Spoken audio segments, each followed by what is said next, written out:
Very good evening दोस्तों। तो कल जो मैंने क्वेश्चन दिया हुआ था, क्वेश्चन नंबर 41 कि जो ऑडिटिंग होता है उसका ओरिजिन कहाँ से है, तो ओरिजिन उसका है इंग्लैंड से। ये बिल्कुल सही आंसर बताया था मनीष भाई ने। तो देखिए, अगर आपको नहीं आता है तो आप सर्च करके आंसर दीजिए। इससे क्या होता है कि आपके जो सबकॉन्शियस माइंड है ना, इसमें भी बात जाती है, क्योंकि आप उसके पीछे मेहनत कर रहे हो। ठीक है? तो वो बहुत ज़रूरी होता है जब भी आप पढ़ाई कर रहे हो या कुछ कर रहे हो। मैं सौरभ कुमार नायक, आप देख रहे हैं इकोबस चैनल। और इकोबस के इस वीडियो में हम नेक्स्ट जो 20 क्वेश्चन है, question number 41 to question number 60, यहाँ तक हम आज करेंगे। क्वेश्चन नंबर 41 होमवर्क था आपके लिए, और ये रहा क्वेश्चन नंबर 41। तो क्वेश्चन नंबर 41 तो हमने कर लिया था, जिसका आंसर होगा ऑब्वियसली इंग्लैंड। ठीक है? तो कांग्रेचुलेशन मनीष भाई। आपकी तैयारी मेरे हिसाब से सच में बहुत अच्छी चल रही है, दैट्स व्हाई इतना आंसर आप कर पा रहे हैं। हर बार आप आंसर बहुत अच्छा करते हैं। साथ ही में इन्होंने मनीष भाई ने ये 2 क्वेश्चन जो प्रैक्टिकल के थे हमारे, उनके भी बहुत अच्छे आंसर किए हुए हैं।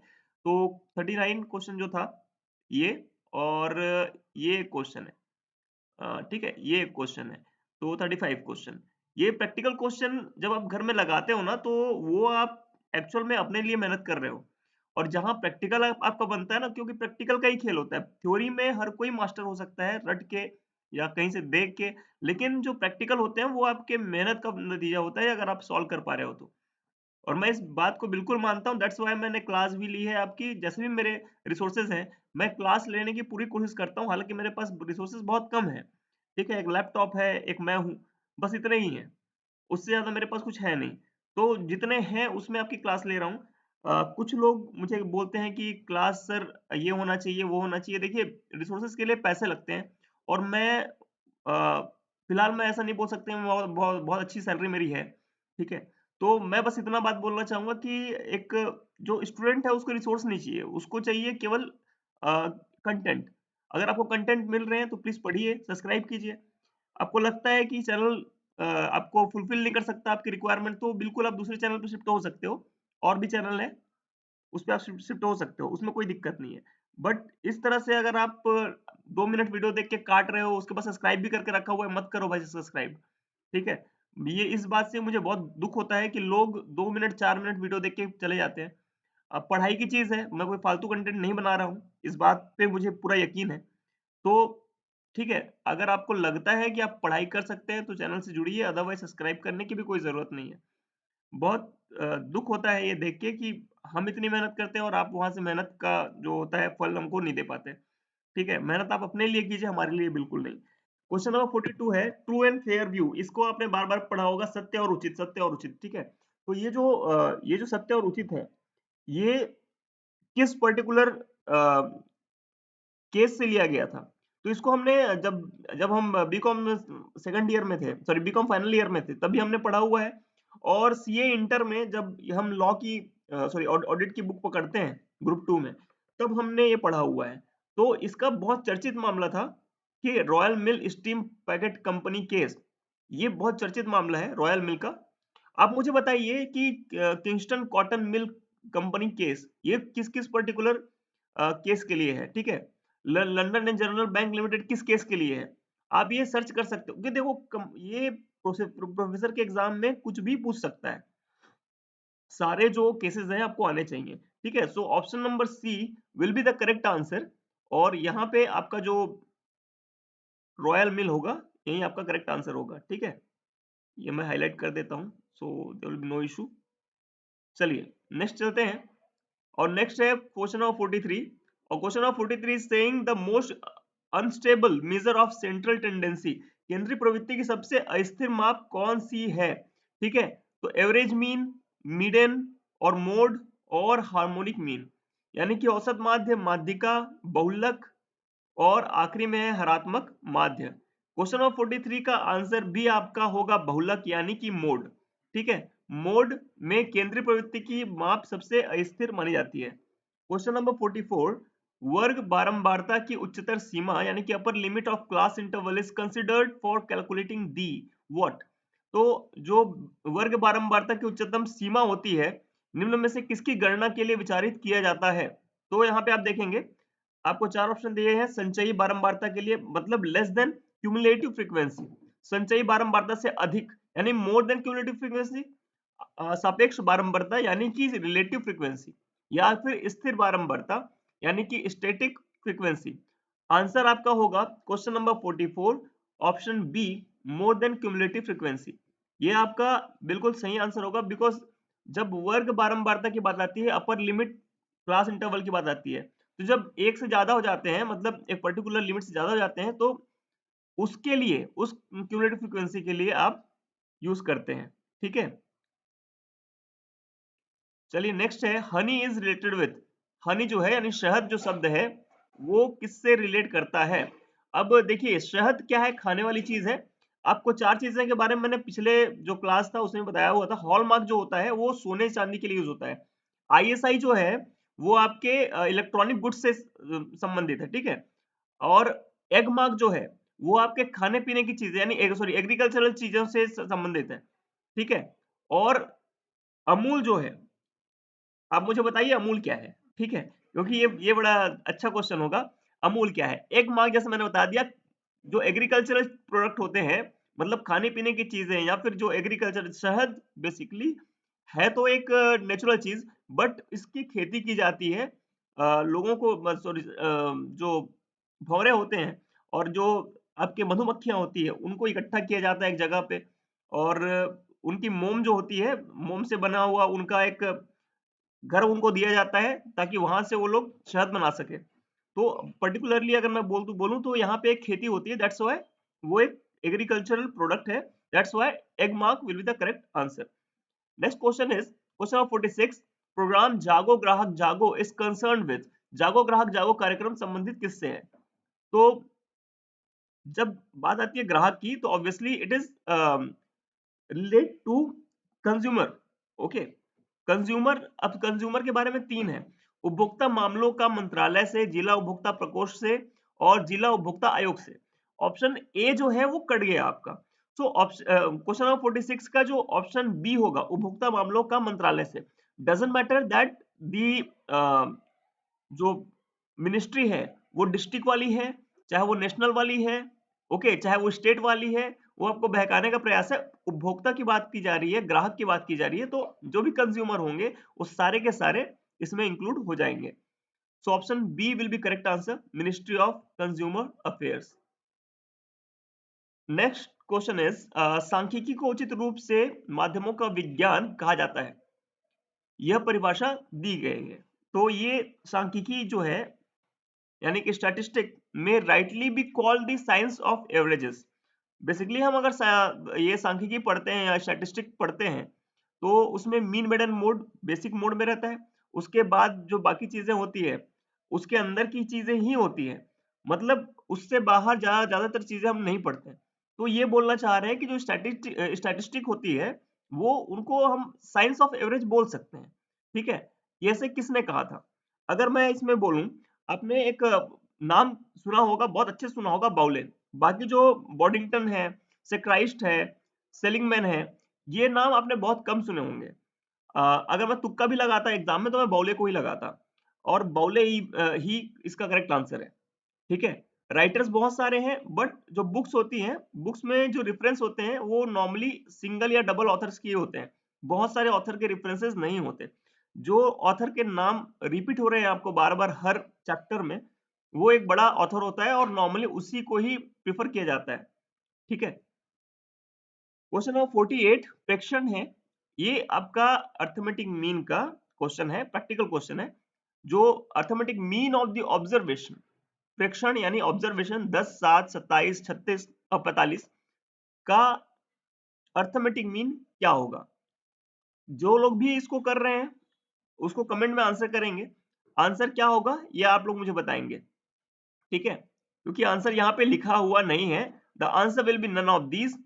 जो भी इसको देख रहे हैं वो एक बार सर्च करके देखेंगे कि अर्थमेटिक मीन का सॉल्यूशन क्या होगा, ठीक है। Option D will be correct. Question number 49, the best average in the construction of index number is. Best average in construction of index number, एक इंडेक्स नंबर यानी कि सूचकांक के निर्माण में सर्वोच्चतम माध्य क्या होगा? उसकी माध्यिका होगी, गुणोत्तर माध्य होगा, बहुलक होगा, अंकिकीय माध्य होगा, यानी कि arithmetic mean. So question number 49 answer will be option B गुणोत्तर यानी कि जियोमेट्रिक मीन। ठीक है।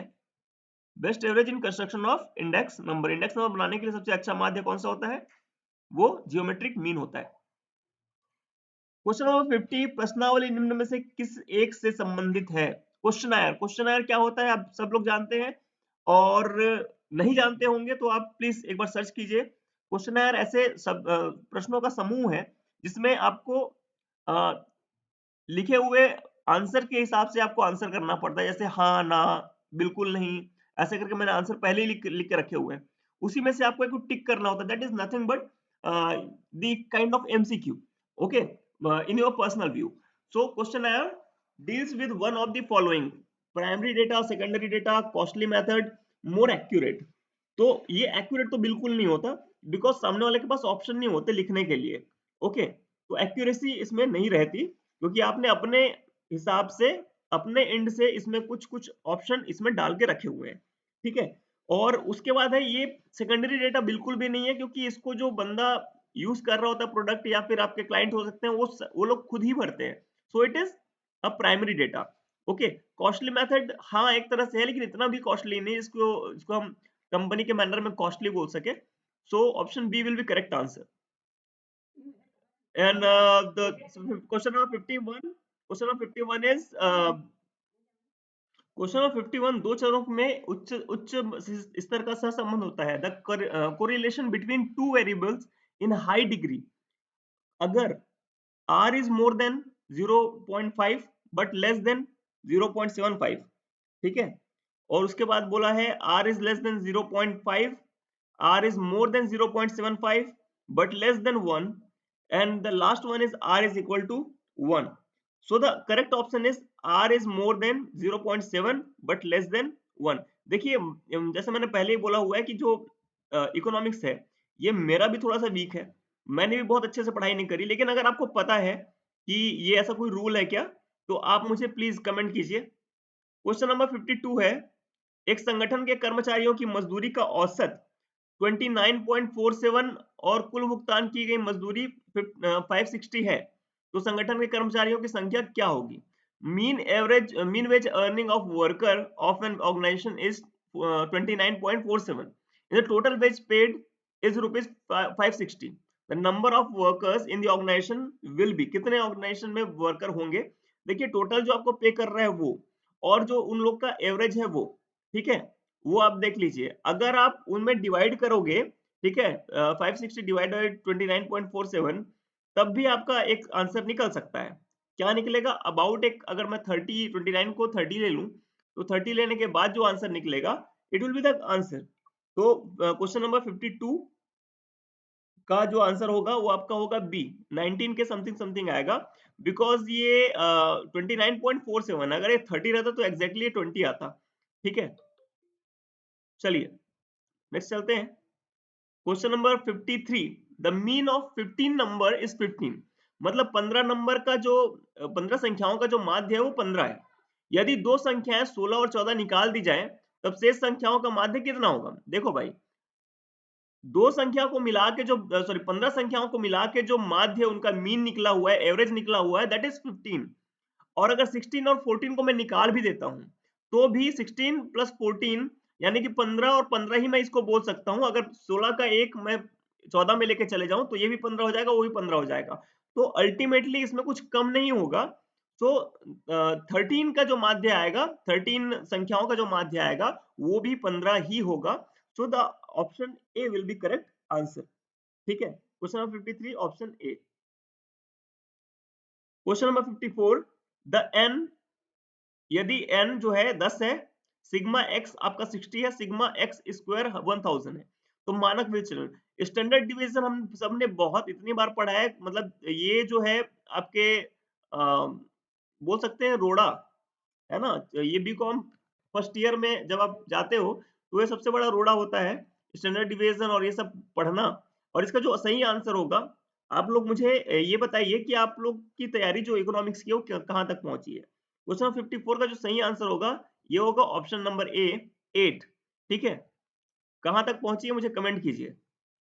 क्वेश्चन नंबर 55, ये भी अच्छा क्वेश्चन है, कोएफिशिएंट का क्वेश्चन है। Coefficient of concurrent deviation gives correlation coefficient which varies between -1 and 0, -1 and +1, 0 and 1, none of these.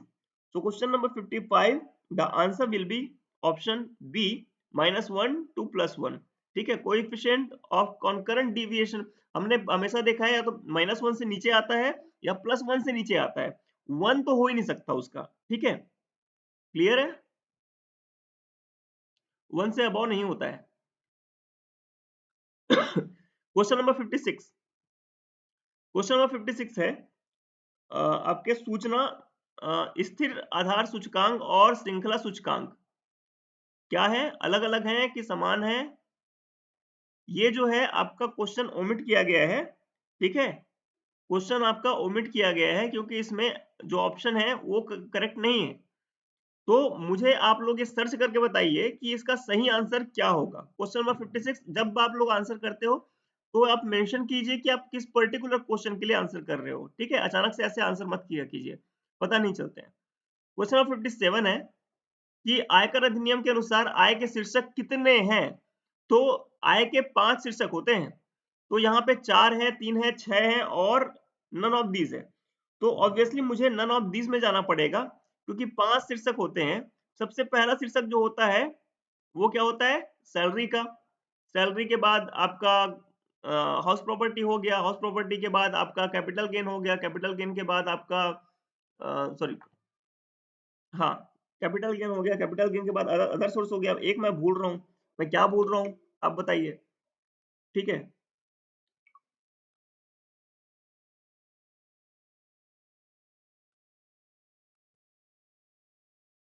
Question number 58, 50 चरों के एक मद का प्रमाप विचलन 8 है।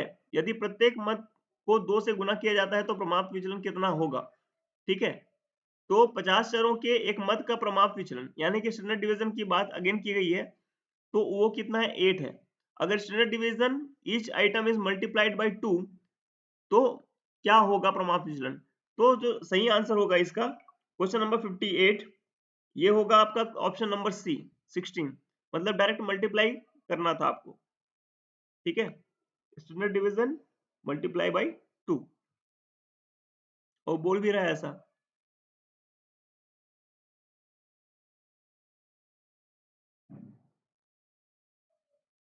क्वेश्चन नंबर 59 जो है, क्वेश्चन नंबर 59 आपको बोलता है कि आपका 80C है ना, निम्नलिखित अपवाद को छोड़कर मुक्त है। जो सेक्शन 80C आपका इनकम टैक्स का है वो निम्नलिखित अपवाद यानी कि इसमें वो नहीं आते। तो ऑप्शन डी जो आपका है करेक्ट आंसर होगा। पर्सनल लोन इसमें नहीं आता, हाउसिंग लोन आपका आ जाता है, आपका प्रोविडेंट फंड आ जाता है, आपकी एलआईसी पॉलिसीज आ जाती हैं। ऑलमोस्ट हम सब ने इसको करा हुआ है। ठीक है, क्वेश्चन नंबर 60, 80EE निम्नलिखित में से किसी एक मत से व्यवहारित है। ठीक है, तो 80EE किस चीज के लिए होता है आप मुझे बताइए, और इसका आंसर मैं आपको बता देता हूँ, acquisition of residential house property. एक जो आपका वो आया था एक और आया था इसमें 80EEE। ठीक है, 80 ट्रिपल ई आया हुआ था और वो अप्रैल तक रहा और लास्ट ईयर अप्रैल में वो खत्म हो गया, है ना। मतलब 2013 अप्रैल 1 अप्रैल से वो इनएक्टिव हो गया, खत्म हो गया। तो मुझे बताइए वो 80 ट्रिपल ई किसके लिए था, ये भी क्वेश्चन पूछा जा सकता है। ठीक है, question number 61 will be your homework. Bharat में निवासी करदाता के लिए योग्य आय कितना है, तो कितना होना चाहिए। ठीक है, सो आपको लिखना है इसका answer, taxable income for resident in India, India में रहने वाला आदमी है और उसके लिए जो इनकम मानी जाएगी वो किसको मानी जाएगी। तो इसका जो सही आंसर है आप मुझे कमेंट कीजिए क्वेश्चन नंबर के साथ। ठीक है, क्वेश्चन नंबर ना भूलें। चैनल को सब्सक्राइब कर लीजिए अगर आपको लगता है कि आप पढ़ना चाहते हैं और जुड़ना चाहते हैं हमारे टेलीग्राम चैनल के साथ, तो टेलीग्राम चैनल में आप जुड़ सकते हैं, कॉस्ट फ्री है सारी चीज़ें। तो जो भी इंफॉर्मेशन होते हैं वो हम लोग वहाँ पे प्रोवाइड करने की कोशिश करते हैं। और दूसरी चीज़ मैं बोलूँगा कि अगर आप नहीं कर रहे हैं सब्सक्राइब तो उसमें कोई दिक्कत नहीं है, लेकिन आप सब्सक्राइब कर रहे हैं तो मेरी एक्सपेक्टेशन रहती है कि आप पढ़ाई भी करेंगे। ठीक है, thank you so much. Saurabh Kumar Nayak this side. Good night.